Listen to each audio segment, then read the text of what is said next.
सपने वो नहीं जो आप नींद में देखते हैं, सपने वो हैं जो आपको नींद ही न आने दे। बारिश के दौरान पक्षी छत की तलाश करते हैं, लेकिन बाज बादलों के ऊपर उड़ के बारिश को ही टाल देता है। समस्या समान है, लेकिन आपका नजरिया उसमें अंतर पैदा करता है। ये कुछ लाइंस लिखी थी भारत रत्न डॉक्टर APJ अब्दुल कलाम ने। आज की इस वीडियो में मैं आपको कलाम सर के कुछ ऐसे किस्से सुनाने वाला हूँ जिसे सुन के दोस्त तेरे सोचने का नजरिया बदल जाएगा और तुम अपने अंदर एक नई एनर्जी फील करोगे। दोस्त, तुम्हें पता है कलाम सर ने शादी क्यों नहीं की? उसका सिर्फ एक रीजन था, और वो रीजन था वो सबसे ज्यादा अपने काम से प्यार करते थे। दोस्त, तुझे जान के हैरानी होगी, जिस दिन उनकी सगाई थी उस दिन भी वो काम में इतने बिजी थे कि वो अपनी सगाई तक भूल गए, और उस दिन उन्होंने शादी ना करने का फैसला कर दिया।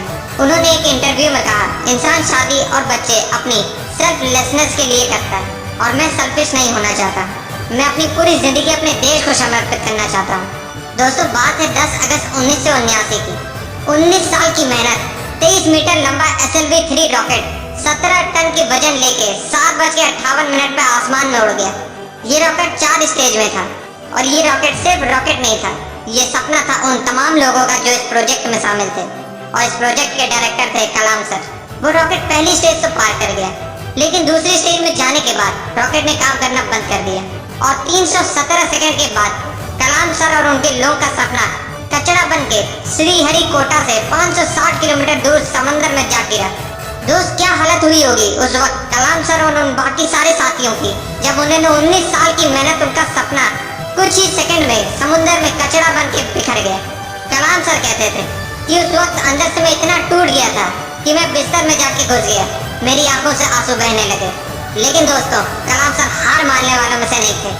वो कहते थे, पहाड़ की चोटी से उतरने से पहाड़ चढ़ने का तजुर्बा नहीं मिलता, जिंदगी पहाड़ के चढ़ानों में मिलती है, चोटी पे नहीं। कलाम सर भी इसी तरह एक एक कदम आगे बढ़ते रहे।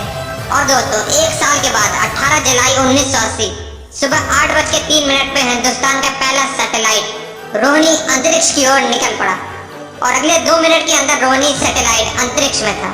कलाम सर ने बताया कि उन्होंने उस दिन जिंदगी के सबसे अहम पल जिए, क्योंकि उस दिन उनकी 20 साल की मेहनत अंतरिक्ष में थी। दोस्तों, उस दिन हमारा देश उन चंद मुल्कों में शामिल हो गया जिसके पास सैटेलाइट लॉन्च करने की ताकत थी।